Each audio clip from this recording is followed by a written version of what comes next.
വിശുദ്ധ റംസാൻ എന്ന് പറയുന്നത് വിശ്വാസികൾക്ക് ആത്മസംയമനത്തിന്റെയും ശാന്തിയുടെയും ഒക്കെ ദിനങ്ങളാണ്. എന്നാൽ ഇപ്പോൾ നമ്മുടെ രാജ്യത്ത് നിന്ന് വരുന്ന വാർത്തകൾ ആശങ്കാജനകമാണ്.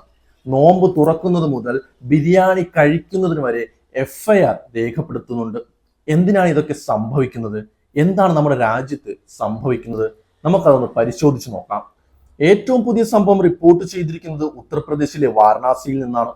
ഗംഗാ നദിയിലെ ബോട്ടിനുള്ളിൽ ഇഫ്താർ സംഘടിപ്പിക്കുകയും ചിക്കൻ ബിരിയാണി കഴിക്കുകയും ചെയ്തെന്ന് ആരോപിച്ച് 14 മുസ്ലിം യുവാക്കളെയാണ് പോലീസ് അറസ്റ്റ് ചെയ്തത്. മതവികാരം വ്രണപ്പെടുത്തി എന്നതാണ് ഇവർക്കെതിരെയുള്ള കുറ്റം. ബിരിയാണി കഴിച്ച ശേഷം എല്ലുകൾ ഗംഗയിലേക്ക് എറിഞ്ഞു എന്നതായിരുന്നു പരാതി. എന്നാൽ വൈറലായ വീഡിയോ പരിശോധിച്ചാൽ ഇങ്ങനെ ഒരു പ്രവൃത്തി നടന്നതായി തെളിവില്ലെന്ന് റിപ്പോർട്ടുകൾ പറയുന്നു. BJP യുവമോർച്ച നേതാവിന്റെ പരാതിയിലാണ് ഈ അറസ്റ്റ് നടന്നത്. ഭക്ഷണം കഴിക്കുക എന്നതുപോലും ഒരു കുറ്റകൃത്യമായി വ്യാഖ്യാനിക്കപ്പെടുന്ന അവസ്ഥയാണിവിടെ. ഇതിൽ മാത്രം ഒതുങ്ങി നിൽക്കുന്നതല്ല. ഈ റമദാൻ മാസത്തിൽ, അതായത് പുണ്യമായ ഈ റമദാൻ മാസത്തിൽ കൊല്ലപ്പെട്ട മുസ്ലിങ്ങളുടെ കണക്ക് നോക്കിയാലും നമ്മൾ ശരിക്കും ഞെട്ടും.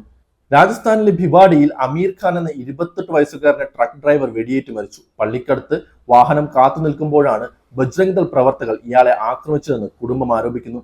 ലക്നൌവിൽ 12 വയസ്സുകാരനായ ഉനൈസ് ഖാൻ എന്ന ബാലൻ തന്റെ സുഹൃത്തിന്റെ വീട്ടിൽ പോയപ്പോൾ പോയിന്റ് ബാങ്കിൽ വെടിയേറ്റ് മരിച്ചു.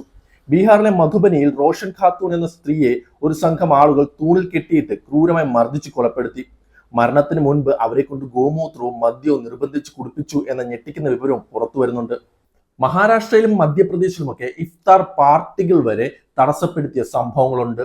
കോളേജുകളിൽ ഇഫ്താർ പാർട്ടി നടത്തിയതിനെതിരെ സംഘപരിവാർ അക്രമം അഴിച്ചുവിട്ട വാർത്തകൾ പോലും പുറത്തു വന്നു. അതായത് മതപരമായ ഒത്തുകൂടൽ പോലും അനുവദിക്കത്തില്ല എന്നാണ് ഇവർ പറയുന്നത്. ഈ കഴിഞ്ഞ ക്രിസ്മസ് കാലത്ത് ക്രൈസ്തവ വിശ്വാസികൾ എത്തരത്തിലുള്ള ആക്രമണങ്ങളാണോ നേരിട്ടത്, അതേ അവസ്ഥയിലുള്ള കാര്യങ്ങൾ തന്നെയാണ് ഇപ്പോൾ റമദാൻ മാസത്തിൽ മുസ്ലിമുകൾ നേരിടുന്നത്.